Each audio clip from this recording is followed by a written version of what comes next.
पिछले कई वीडियोस में आप लोगों के कमेंट के माध्यम से बहुत सारे प्रश्न आए। मैंने उन प्रश्नों में से कुछ प्रश्न सिलेक्ट किए हैं, तो आज का वीडियो उन्हीं प्रश्नों पर है। तो आज का पहला प्रश्न पूछते हैं विक्की। विक्की कहते हैं स्त्री पुरुष का साथ 7 जन्मों तक होता है, ऐसा कहा जाता है। क्या मृत्यु के बाद स्त्री पुरुष दोनों को मुक्ति मिल जाती है या फिर कर्म के अनुसार उन्हें मुक्ति मिलती है? देखिए, किसी भी आत्मा का जन्म किसी कार्मिक बंधन या किसी उद्देश्य के कारण हुआ है। जब तक उस आत्मा का कार्य और उसका उद्देश्य पूरा नहीं हो जाता, तब तक आत्मा को मुक्ति नहीं मिलती, चाहे वह आत्मा पुरुष के रूप में जन्मी हो या स्त्री के रूप में। जब तक उसका कार्मिक बंधन पूरा नहीं हो जाता, तब तक उसे मुक्ति नहीं मिल सकती।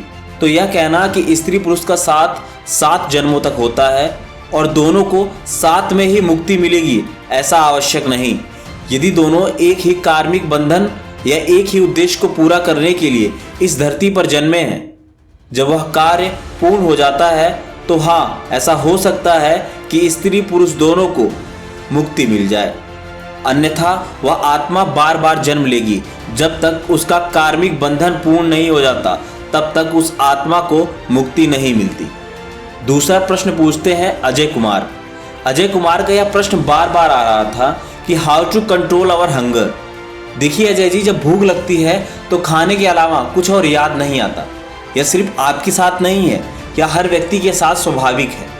तो आपको यहाँ घबराने की आवश्यकता नहीं है कि आपको बार बार भूख लग रही है। हाँ, अगर आप अपने आप को मेंटेन करना चाहते हैं, आप चाहते हैं कि आपको बार बार भूख ना लगे, तो आप अपने आहार में ऐसे पदार्थों का प्रयोग करें जिसे पचाने में आपके पाचन तंत्र को वक्त लगे, अर्थात भोजन देर से पचे। जब भोजन देर से पचेगा तो भूख भी देर से लगेगी और इस प्रकार बिना कुछ खाए हम काफ़ी देर तक रह सकते हैं। या आप ऐसा भी कर सकते हैं कि आप हर 1 घंटे में पानी पीजिए। इससे आपको ऐसा फील होगा कि आपका पेट भरा हुआ है। आप अपने भोजन में दालचीनी का प्रयोग कर सकते हैं, क्योंकि दालचीनी शरीर में शुगर लेवल को मेंटेन करती है। यानी आप अगर चाहते हैं कि आपको कम भूख लगे तो आप प्रोटीन वाली डाइट लें, इससे आपको भूख कम लगेगी, क्योंकि प्रोटीन को पचाने में हमारे शरीर को काफ़ी वक्त लगता है। तीसरा प्रश्न पूछते हैं विनय कुमार। विनय कुमार कहते हैं प्रणाम सर, क्या हम यूनिवर्स को अपने अंदर ही देख सकते हैं? क्या सच में हम यूनिवर्स को अपने भीतर लेकर घूम रहे हैं? देखिए, आध्यात्म में मेडिटेशन एक ऐसा मार्ग है जिसके द्वारा आप संपूर्ण ब्रह्मांड को अपने अंदर देख सकते हैं। हाँ, बिल्कुल सही सुन रहे हैं, आप संपूर्ण ब्रह्मांड को अपने अंदर महसूस कर सकते हैं। लेकिन उसके लिए आपको डीप मेडिटेशन करना होगा। डीप मेडिटेशन करके ही आप ब्रह्मांड को अपने अंदर महसूस कर सकते हैं। बाकी ब्रह्मांड के ऊपर मैं एक डिटेल वीडियो जल्द ही अपलोड कर दूंगा। चौथा प्रश्न पूछती हैं सरला जांगीर। सरला जी कहती हैं प्लीज बताइए, एक स्त्री सत्य को कैसे पा सकती है? क्या भक्ति करके? देखिए, चाहे स्त्री हो या पुरुष, सत्य को कोई भी पा सकता है।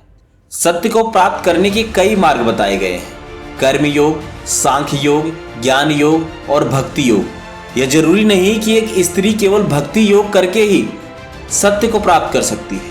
एक स्त्री कर्म योग, सांख्य योग और ज्ञान योग के द्वारा भी सत्य को प्राप्त कर सकती है।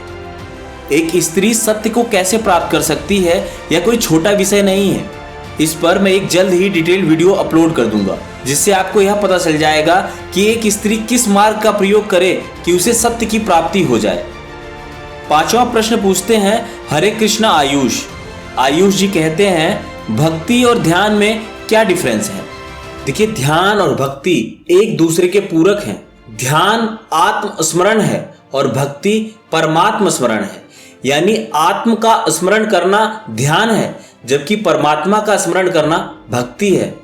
ध्यान है इस बात के प्रति बोध कि मैं परमात्मा हूं, और भक्ति है इस बात का बोध कि शेष सब परमात्मा है। जो जान लेता है कि मैं परमात्मा हूं, वह निश्चित ही जान लेता है कि शेष सब भी परमात्मा है, क्योंकि जो मेरे भीतर जीवित है वही शेष सबके भीतर जीवित है। जो मेरे भीतर श्वास ले रहा है वही सबके भीतर श्वास ले रहा है। तो ध्यानी अंततः भक्ति पर पहुंच ही जाता है। भक्ति और ध्यान एक ही सिक्के के 2 पहलू हैं। अब प्रश्न यह आता है कि भक्ति और ध्यान में कौन ज्यादा पावरफुल है? इसका उत्तर है दोनों ही पावरफुल है। कोई इसमें ज्यादा और कम वाली कोई बात नहीं है।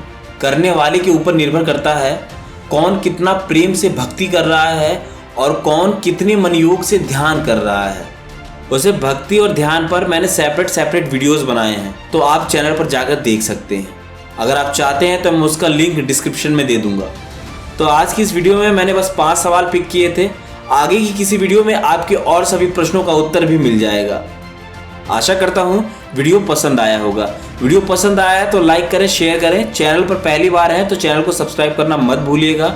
मिलते हैं किसी और वीडियो में किसी और नई जानकारी के साथ। तब तक के लिए नमस्कार।